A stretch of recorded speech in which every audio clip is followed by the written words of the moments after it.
Sa ngalan ng Ama at ng Anak at ng Espiritu Santo. Amen.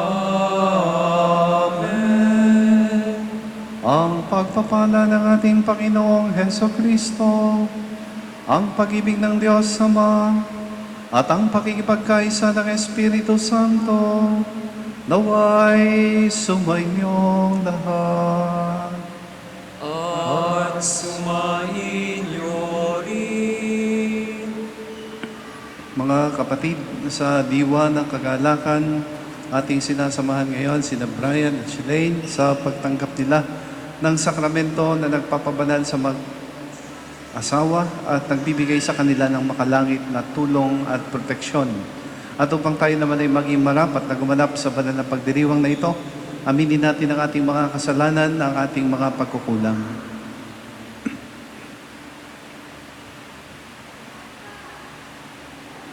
Sabay-sabay nating sabihin, inaamin ko Sa makapangyarihang Diyos at sa inyo mga kapatid, na lubha ako nagkasala sa isip, sa salita at sa gawa, at sa aking pagkukulang.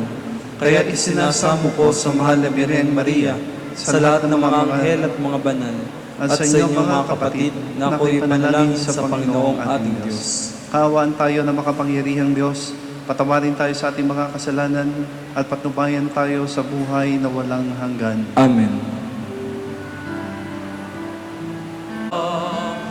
Panginoon ka, Kristo, maawa ka amin.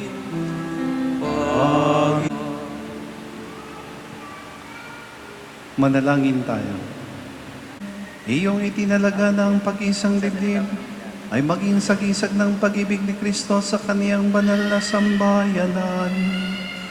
Sa pinagdurugtong na buhay nila, Brian at Shelaine, na ngayon umaako sa banal na tipan ng kasal, naway mangibabaw ang pinapahayag nilang pagmamahalan. Sa pamamagitan ni Hesukristo, kasama ng Espiritu Santo, magpasawalang hanggan. Amen. Ang lahat po ay magsiupo at Pagbasa mula sa aklat ng Henesis. Sinabi ng Panginoon, hindi mainam na mag-isa ang tao. Bibigyan ko siya ng makakasama at makakatulong. Kaya lumikha siya ng mga hayop sa parang at ibon sa himpapawid. Inilapit sa tao at ipinaubaya dito ang pagbibigay ng pangalan ng mga iyon. Kung ano ang kanyang itawag, ayon ang magiging pangalan nila. Ang tao nga ang nagbigay ng pangalan sa lahat ng ibon at mga hayop, maging maamo o mailap. Ngunit wala isa man sa mga ito ang angkop na kasama at katulong niya. Kaya't pinatulog ng Panginoon ang tao. Samantalang nahihimbing, kinuha niya ang isang tadyang ito at pinaghilom ang laman sa tapat niyon. Ang tadyang na iyo'y ginawa niyang isang babae at inalapit sa lalaki. Sinabi ng lalaki, sa wakas, narito ang isang tulad ko, laman ng aking laman, buto ng aking buto. Babae ang siyang itatawag sa kaniya, sapagkat sa lalaki, nagmula siya. Ito ang dahilan kaya iniiwan ng lalaki ang kanyang ama at ina, upang sumama sa kanyang asawa, sapagkat sila'y nagiging iisa. Ang salita ng Diyos. salamat sa Diyos. Mapalad ang sumusunod ng taong may takot sa Diyos. Mapalad ang sumusunod na taong may takot sa Diyos. Mapalad ang bawat taong sa Panginooy may takot. Ang maalab na adhikay sumusunod sa kanyang utos. Hindi siyan magkukulang sa anumang kailangan. Ang buhay ay maligaya at uunlad ang kanyang buhay. Mapalad ang sumusunod na taong may takot sa Diyos. Sa tahanan, ang asawa'y parang ubasan na mabunga. Bagong tanim na olibo, sa may dulang ang anak niya. Ang sinuman kung Panginoon ay kusang susundin, ang buhay niya ay uunlad at laging pagpapalain. Mapalad ang sumusunod na taong may takot sa Diyos. Mula sa Siyon, pagpapala nawa ng Diyos ay tanggapin at makita habang buhay pang-unlad ng Jerusalem. Ang magiging iyang apo, nawa ikaw ay abutin, naway maging mapayapa itong bayan ng Israel. Mapalad ang sumusunod na taong may takot sa Diyos.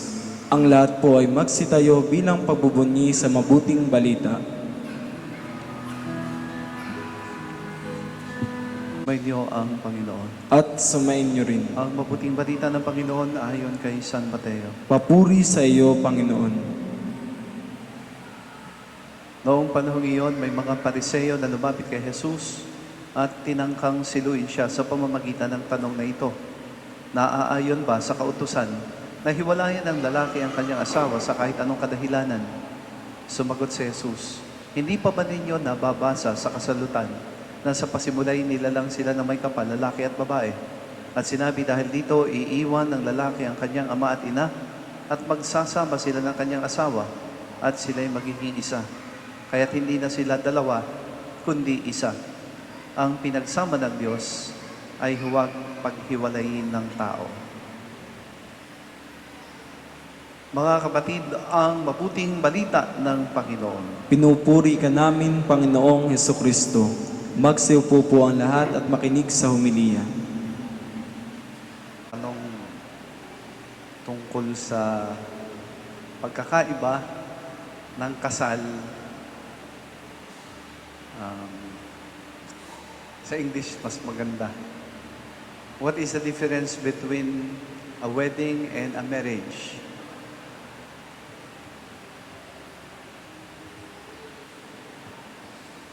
Sinong gusto sumagot? What is the difference between a wedding and a marriage?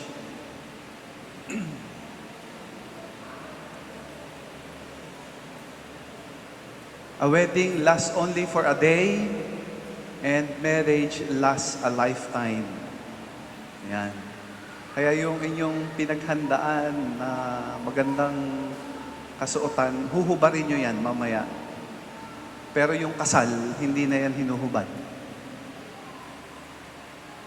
Yan ay pangangatawanan ninyo hanggang sa huling sandali ng inyong buhay. Noong First World War, merong Russian na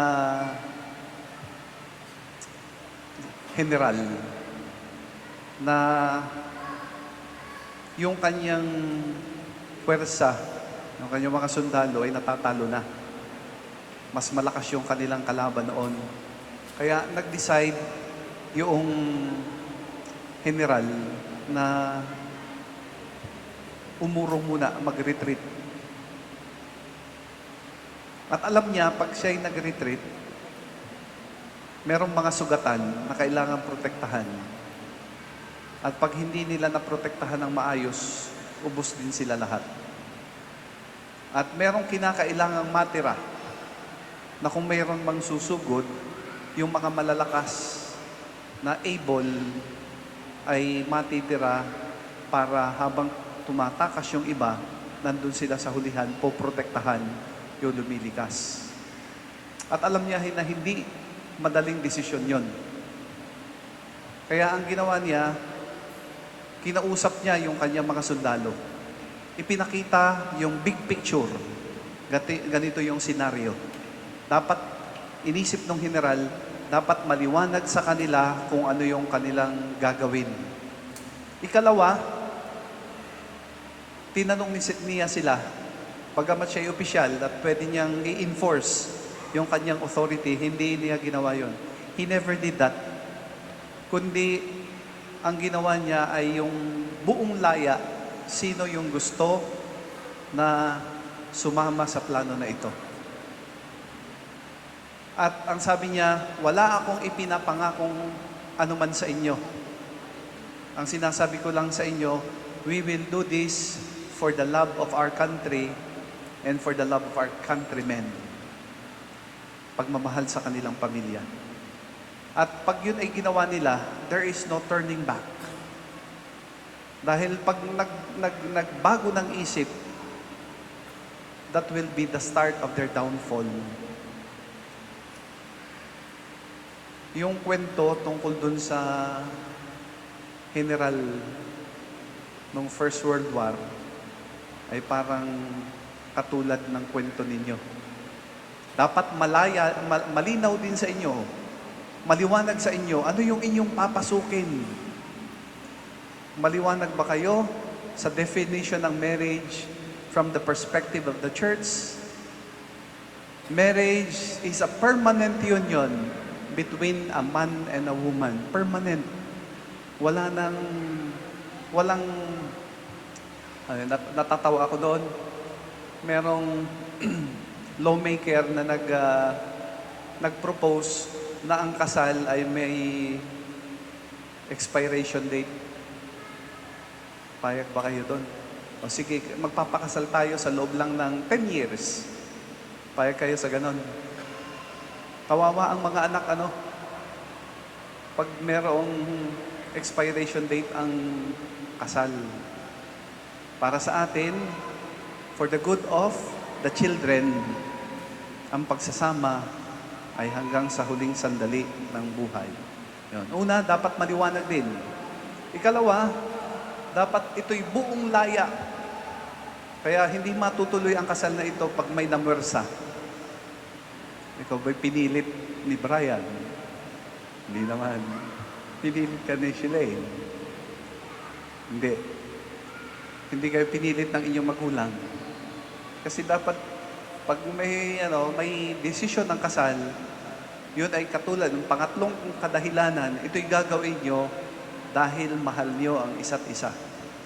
At nakasalalay ang future ng bawat isa sa inyo. Dahil ang sino man na sumira sa tipan ng kasal, mangangahulugan ng pagkasira ng buhay ng kanyang partner. Maliwanag, buong laya, ginagawa ninyo ito dahil sa pag-ibig at there is no more turning back. Wala nang pagbabago dapat ng isip. Kahapon, doon sa ating pinag-usapan, meron akong itinira na sikreto. Alam po ninyo, ako po'y nakapag-renew na ng kasal. Yung mga nag-renewal po ako ng kasal ng 50 years o wedding, golden wedding anniversaries, mga more than 20 na ang na-renew ko ang kasal. At ako po'y nagtatanong lagi ay sa lalaki. Ano ang inyong sikreto kung bakit nagtagal kayo ng ganito? Sinabi ko po sa kanila na ikwento ko yon, pero hindi ko sinabi yung sagot. Alam niyo po, isa lang ang sinasabi ng mga kalalakihan, ng mga lolo. Sabi, usually, pag tinanong ko yon, tumitingin sa kanyang asawa. At ang sabi, pag yan po'y nag-iingay, ako'y natahimik na lamang. Yan. Pag ang lalaki po ay mas maingay pa sa babae, ay mag-aawayan. At sigurado naman kaya, nagpakasal, mahal nila ang isa't isa. At yun po yung binanggit ko rin sa kanila kahapon. Saan nga nagsisimula ang sunog? Sa spark ng munting apoy. Kaya sabi ko, yung mga maliliit na away, huwag yung palalakihin. Ano sabi ng mga matatanda? Huwag lilipas ang maghapon na hindi kayo nag-uusap kung ano man yung inyong mga differences. Kahapon po, sa aming pag-uusap, ibinigay ko sa kanila yung 5 dahilan kung bakit may mga broken o mga failure marriages. Yan, isa-isa ko sa kanila yon. Una ay infidelity. Ikalawa ay finances. Ikatlo ay immaturity, na ibig sabihin ay nagiging irresponsible. At pang-apat ay personal differences. Dapat nandun yung paggalang sa pagkakaiba ng bawat isa. Sabi ko ay, they have to agree to disagree with one another. Dapat magkasundo na may mga bagay na hindi pagkakasunduan. Ang ibinigay ko pong halimbawa sa kanila, paboritong ulam, gusto ni Shelaine ay hipon. Kay Brian, ang gusto niya ay adobo. Ayan, sabi ko, bigayan. O, sa panonood ng movies, gusto ni Shelaine ay mga Korean, o mga basketball o action movies. Bigayan. Magkasundo na may mga bagay na hindi kayo pagkakasunduan kasi may mga kanya-kanya kayong identities. May kanya-kanyang mga gusto, hilig. Kasi nga, ang bawat individual ay unique. At ang kahulihan, binanggit ko po yon. Ang panglima ay in-laws. Pag ang in-laws ay nakikialam sa mga mag-asawa, yun, nagiging dahilan din ng pagkakahiwalay. Kaya ang sabi ko sa kanila kahapon, yun, wag palalakihin yung mga maliliit na differences ninyo. At yun yung sikreto na aking narinig ng mahigit ng 20 times na pag nagkaroon ng mga konting ingay, alitan, ay umalis na muna ang isa, magpalamig, at bumalik ay pagmalamig na nagiging maayos ang lahat. At yun po, kaya sila'y nakakarating ng 50 years. Ako po yung pag nagtatanong sa mga bagong kasal, ang tinatanong ko, ano sa palagay ninyo ang magiging dahilan kung bakit kayo ay mananatili hanggang sa huling sandali ng inyong buhay? Ay mga highfalutin ang mga sinasabi. Ako po ay magiging matyaga, mapagtiis, so on so forth.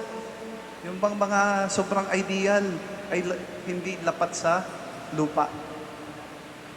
Yung counsel na galing sa mga nagdiwang na ng 50 years ay practical. At yung mga pinag-usapan natin kahapon ay mga practical na bagay. At 3 practical pambagay ang idadagdag ko sa inyo. Ito naman ay galing kay Pope Francis. Si Pope Francis ay mayroong isang apostolic exhortation o liham para sa simbahan, para sa mga naghahanda ng kasal. At ang sabi niya, merong dapat na remote preparation, merong immediate preparation sa kasal, merong long-term preparation, long-term plan. At ang binanggit din niya na wag daw mawawala sa buhay ng mga mag-asawa ay 3 bagay. Wag ding lilipas ang maghapon na hindi ninyo naririnig ang 3 bagay na ito. Una ay, I love you. Ang sabi nung iba, ay mas mahalaga ang gawa, ipadama yung pagmamahal sa gawa.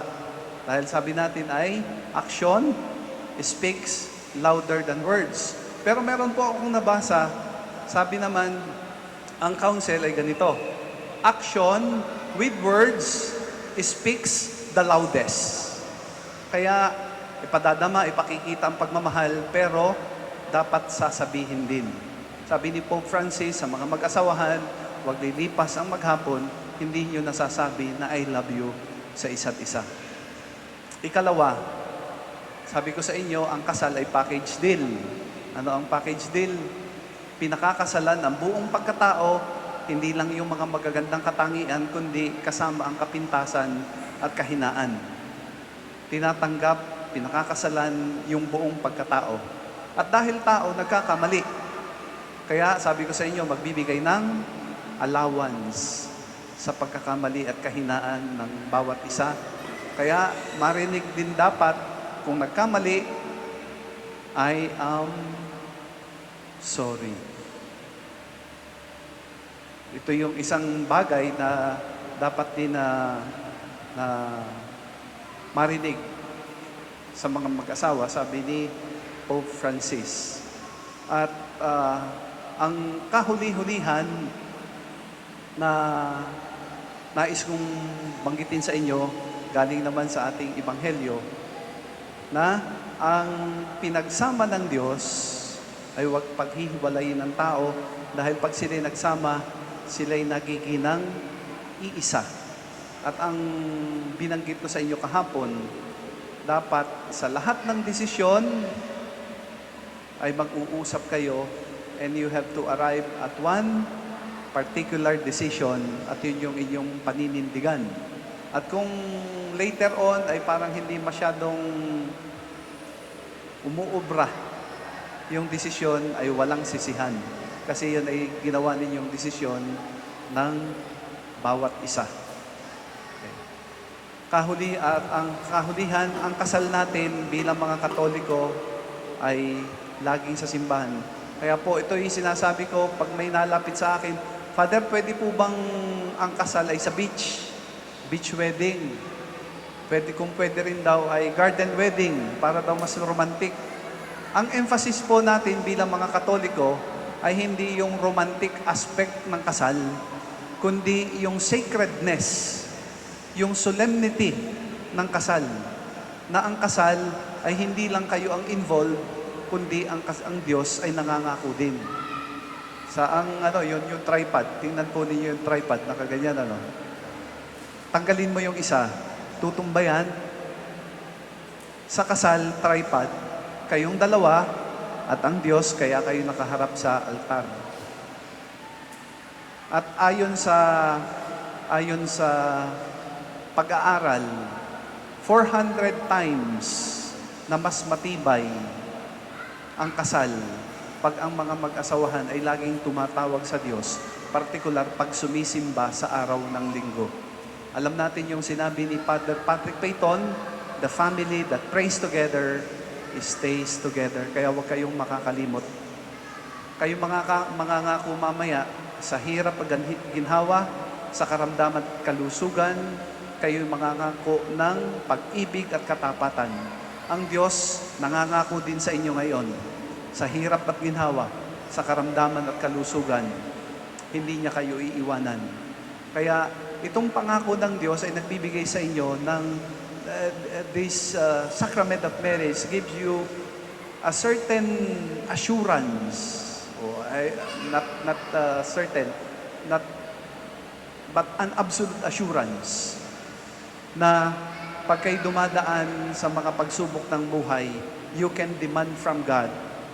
Sasabihin ninyo na, Panginoon, kami po'y dumadaan ngayon sa pagsubok, kayo'y nangako na kami inyong tutulungan sa hirap at ginhawa, sa karamdaman at kalusugan. At ang sabi ng isang pari, ang sakramento ng kasal, dahil ito ay sakrament, daluyan ng biyaya, pag daw yung inyong love and fidelity, kasi yun ang karakteristik ng covenant, ng kasal, nangangako ng katapatan at pagmamahalan sa isa't isa. Pag daw yung inyong pag-ibig, yung inyong katapatan ay naging 80%, isusupply ng Diyos ay 20%. Pag bumaba pa, naging ng 60%, huwag kayong matakot, isusupply ng Diyos yung kakulangan. Kaya sa isang prepasyon ng misa, sinasabi doon na hindi dahil sa aming taglay na lakas, kundi sa iyong pagpupuno sa aming kakulangan. Ang Diyos ay laging magbibigay sa inyo ng mga bagay na inyong kinakailangan. Kaya huwag ninyong kalilimutan na kayo ikinasal ay sa araw ng Sabado. At ang araw ng Sabado, ito yung espesyal na araw na ating itinalaga sa karangalan ng Mahal na Birhen.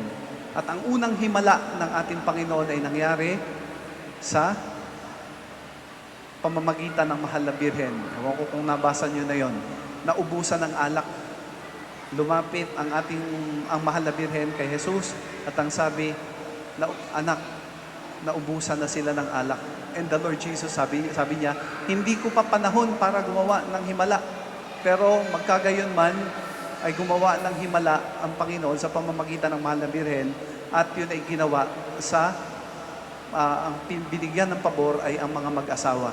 At ang sabi ng mga Bible scholars, Bible exegetes, ito'y pagpapakita na ang kasal ay merong espesyal na puwang sa puso ng ating Panginoong Hesus. Kaya kayo na nagpapakasal ngayon ay malapit sa puso ng ating Panginoong Diyos. Ano man ang magiging pagkukulang sa inyong pagsasama ay laging ibibigay ng Diyos. At kung kinakailangan ang himala, ay ibibigay sa inyo ng Diyos. Yan ang pagkakaiba sa ordinaryong kasal sibil at kasal sa simbahan. Yung binanggit ko sa inyo kanina sa simula ng misa.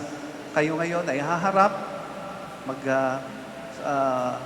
tatanggap ng sakramento na nagpapabanal, pinababanal lang inyong pagsasama bilang mag-asawa at bibigyan kayo ng makalangit na tulong at proteksyon. Kaya sa diwa ng biyaya ng sakramento ng kasal, nandun yun, at binibigyan kayo ng assurance ng ating Panginoong Diyos that you will indeed be happy for the rest of your life. Dadako na po tayo sa seremonya ng inaanyayahan ko si Brian at si Sheree na magsisayo. Hinihiling mo na magsisayo ang mga pagunang ninong at nina. Inaanyayahan ko ang magsisimulang at nina.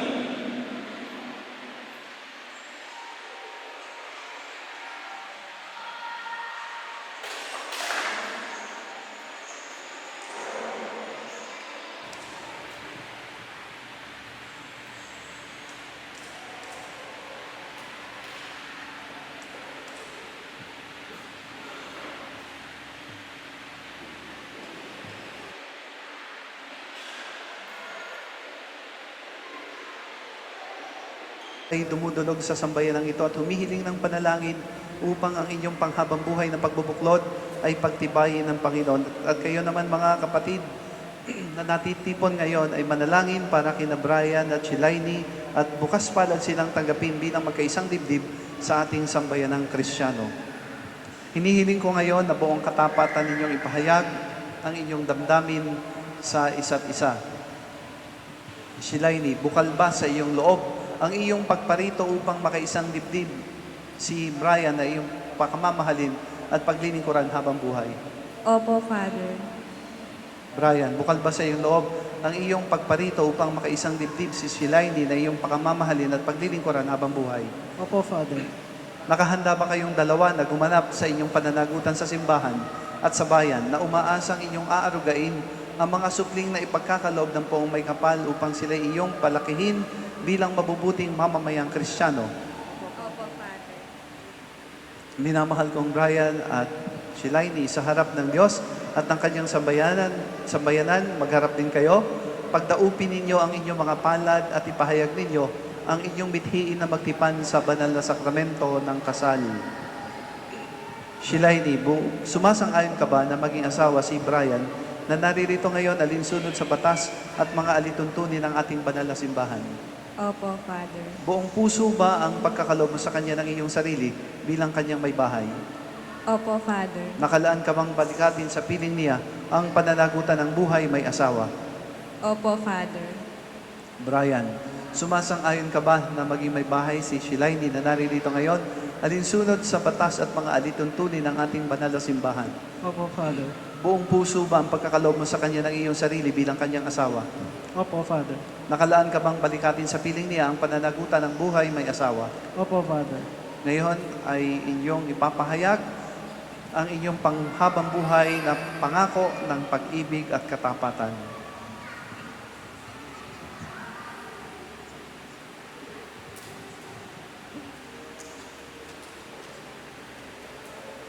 Ama namin, kami po ay inyong loobin na magkaisa ng kalooban at damdamin mula ngayon sa kaganhawahan at kahirapan, sa karamdaman at kalusugan, sa lahat ng araw ng aming buhay. Bilang tagapagpatunay ng simbahan, pinagtitibay ko at binabasbasan ang pagtataling puso na inyong pinagtipan sa ngalan ng Ama at ng Anak at ng Espiritu Santo. Amen. Ama naming maawain, basbasan mo at kupkupin ang iyong mga lingkod na sina Brian at Shilaini, pagkalooban mo sila ng sapat na kabuhayang sinasagisag ng mga aras na ito sa ikapagkakamit ng buhay na walang hanggan. Niluluhog namin ito sa pamamagitan ni Heso Kristo kasama ng Espiritu Santo magpasawalang hanggan.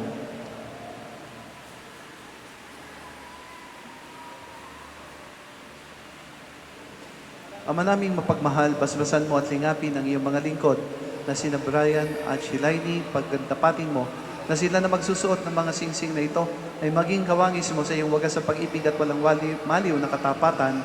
Iniluluhog namin ito sa pamamagitan ni Jesucristo kasama ng Espiritu Santo magpasawalang hanggan. Amen.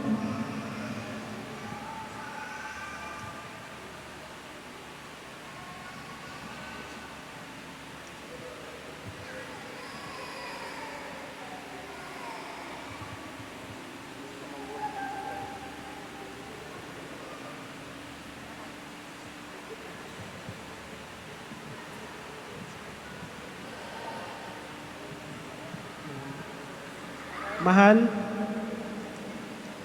kailan may hindi kita pagtataksilan. Ay, sorry.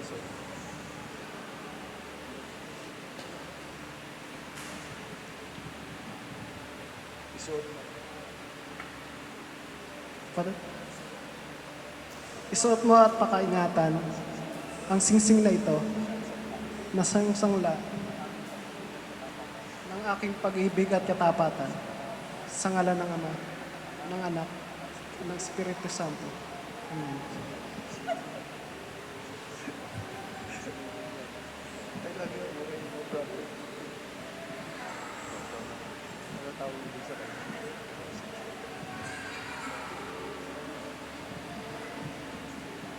Mahal, kailan may hindi kita pagtataksilan.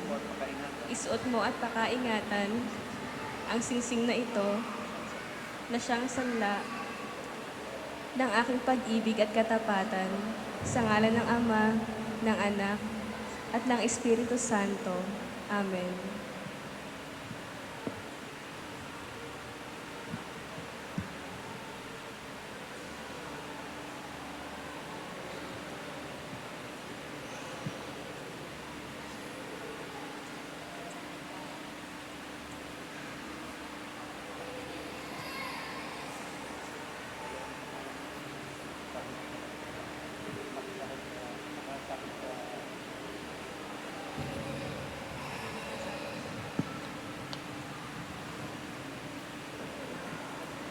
Mahal, kailan may hindi kita pababayaan. Inilalaga ko sa iyo itong mga aras ng tanda ng aking pagpapahalaga at pagkalinga sa kapakanan mo at ng ating magiging mga anak sa ngalan ng Ama at ng Anak, Espiritu Santo. Amen.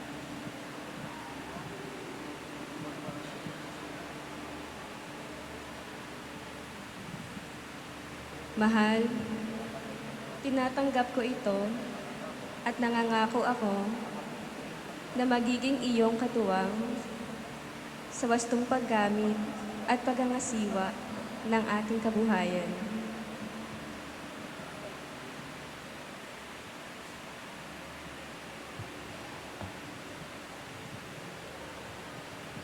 At ngayon, bilang tanda na kayo'y ganap na mag-asawa,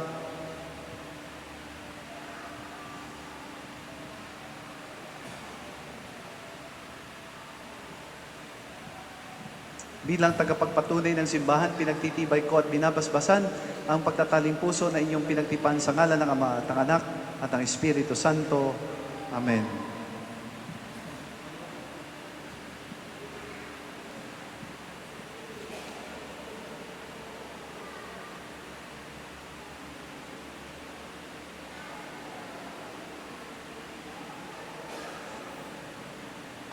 At bilang ganap na mag-asawa sa harap ng Diyos at ng kanyang sambayanan, maaari nyo nang ibigay sa isa't isa ang inyong unang matamis na halik bilang mag-asawa.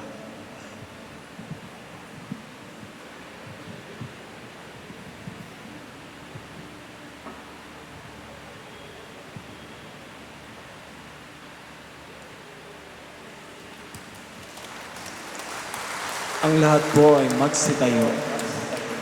Brian, Shilaini, harap kayo muna sa sambayanan. Minamahal na bayan ng Diyos, atin pong mainit na tanggapin sa ating sambayanan ang mga bagong kasal. At sila'y pasalubungan ng higit na mas malakas malakas na palakpakan.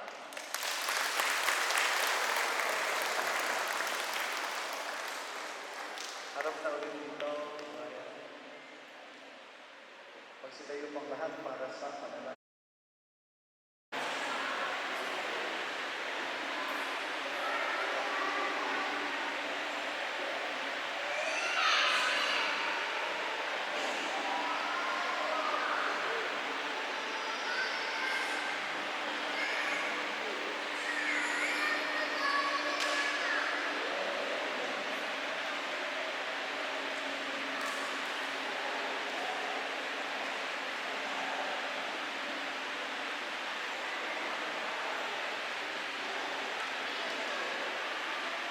Mga minamahal kong kapatid at inang magkaisa sa pagdalangin sa Diyos para sa ating mga bagong kasal na sina Brian at Shelaini at para sa buong simbahan, sanlibutan at sa ikapagkakaisa ng tanan. Sa bawat pinihinga ng ating itutugon, isinasamo namin kami iyong Isinasamo namin kami iyong dinggin. Para kina Brian at Shelaini na ngayon pinagbuklod sa pag-iisang dibdib upang sila'y mamuhay sa kalusugan at maligtas sa panganib. Manalangin tayo sa Panginoon. mainit na tanggapin sa ating sambayanan ang mga bagong kasal at sila'y pasalubungan ng higit na mas malakas na palakpakan.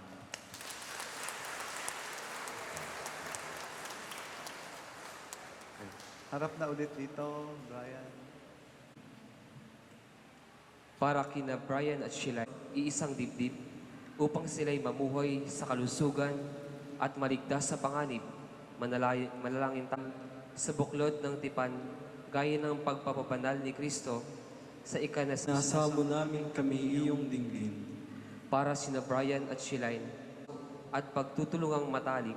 Manalangin tayo sa Panginoon. Isinasamo Ay panatilihing matibay sa katapatan, kasiyahan at kristyanong pamumuhay. kami iyong dinggin. Para sina Brian at Shelaini at ang lahat ng Isinasamo namin kami iyong dinggin.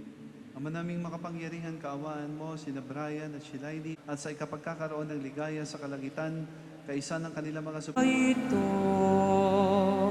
mga biyayang nagmula sa pagpapala mo, tanda ng bawat pusong pagkat inibig mo, ngayoy nananalig, nagmamahal sa'yo.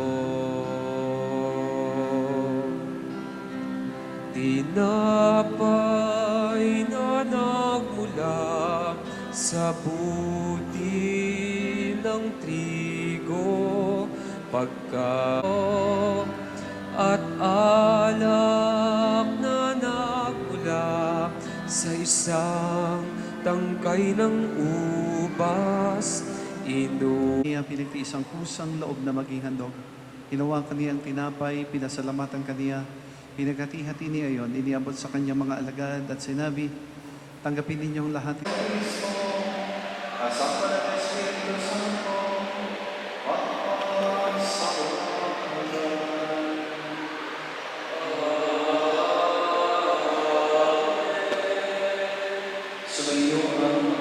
At sa layo sa Diyos, itinaas na namin sa Panginoon. Pasalamatan natin ang Panginoon.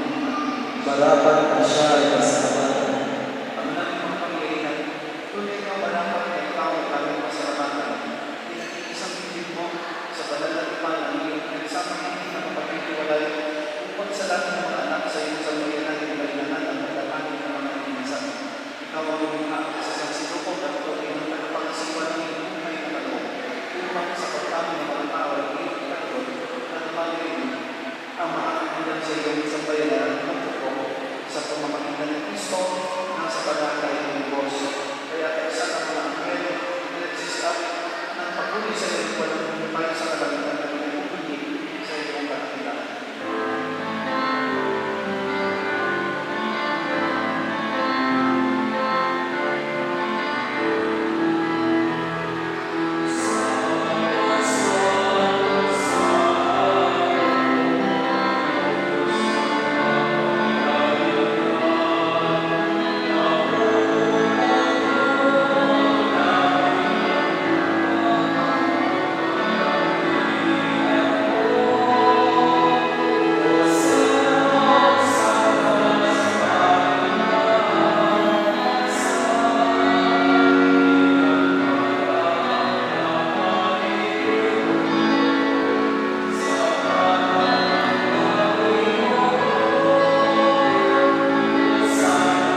ang lahat ko ay magsimulo.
Ang lahat ko ay magsigayo maliban sa bagong kasal. Tinuro sa akin ang ating Panginoong Jesus na tawagan ng Ama, ang ating Panginoong Diyos ay parehati ng buong lakas ko.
tawag upang sa kaunayan sa pag-isang bibig ay pag-isang tumpang ng iyong layunin sa lupang imabaw.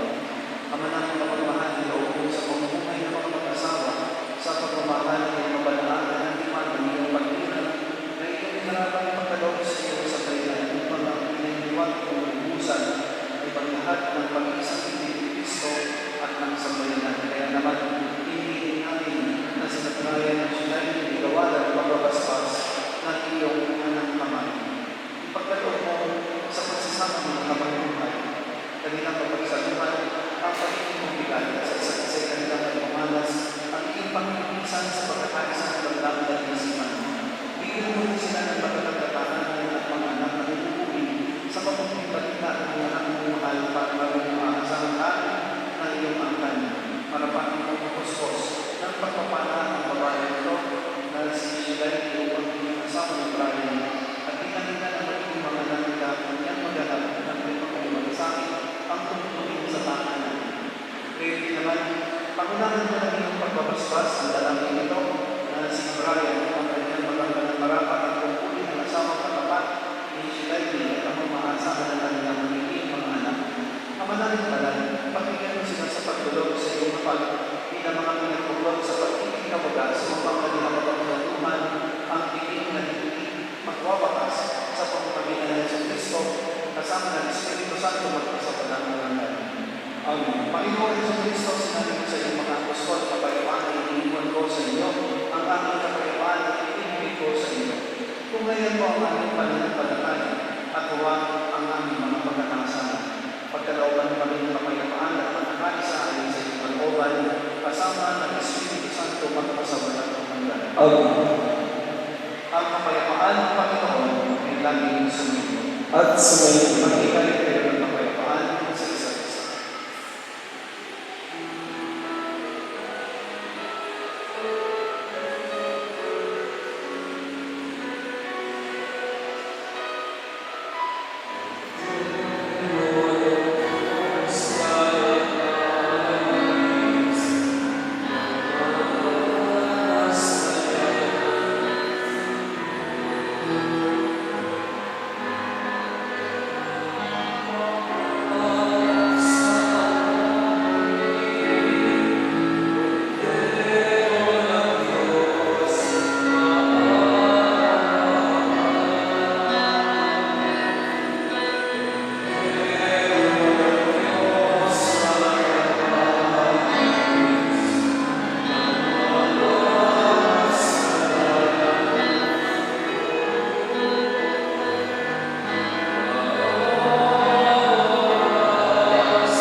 ang lahat po ay magsinuno.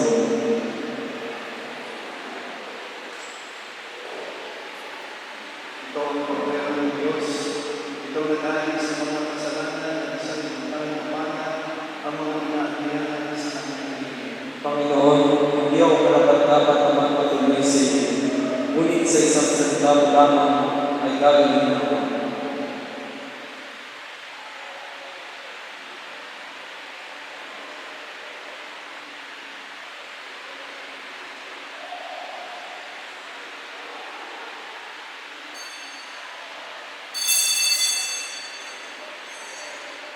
Ihanda po natin ang aming mga sarili sa pagtanggap ng banal na Panginoon.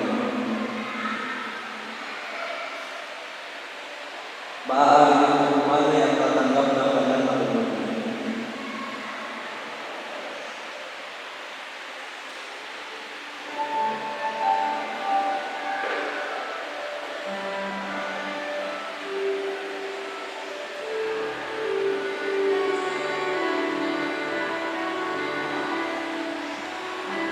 So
Ang lahat po ay magsimula.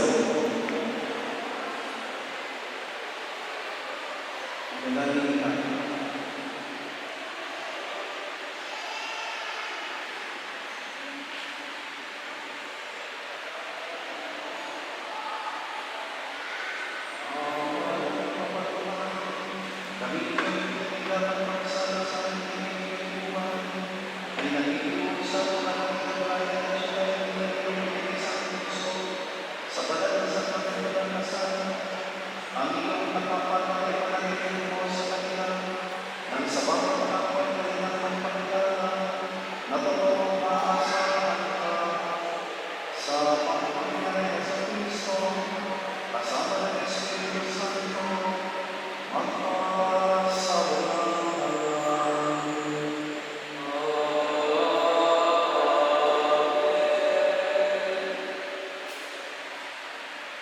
Aminin ko sa iyong mga magpunsan, mamuhay kayo lagi sa pag-ibig at katapatan. Sila'y pag-ibig mo'y patunayan sa pag-ibig mo'y bahay na may panagkakalakaya ang maalala ng pag-ibig sa may kapatid. Brian, may bahay mo pinibigin gaya ng malasakit ni Kristo sa simbahan bilang pagsunod sa kalooban ng Diyos Ama sa kalangitan. Sumainyo ang Panginoon. At sumayin. Ang Diyos naman makapangyarihan ay siya naman magbigay ng kagalaran tulad ng mga anak sa inisisipan at ang kanyang kasiyahan ngayon at magpasawalan ng hanggan. Amen. Ang utungan ng Diyos ay siya naman sa inyong tumuwang sa kahirapan at kalinawan ngayon magpasawalan ng hanggan. Amen. Ang Espiritu Santo ay siya naman pagtulog ng pagmamahal at katapatan na nag-uumamaw sa inyo ngayon at magpasawalan ng hanggan. Amen. At kayo lahat ay papalain makapangyarihan Ama, Anak, at Espiritu Santo. Amen. Kaya hanggang na natin ang madalas ang pinisyo ng isa at kapag-iwan ang sakramento ng kasal, umayon na rin pag-ibig, kapayapaan at kagalakan ng Kristo. Salamat sa Diyos. Hindi po ating pagpalatakan ang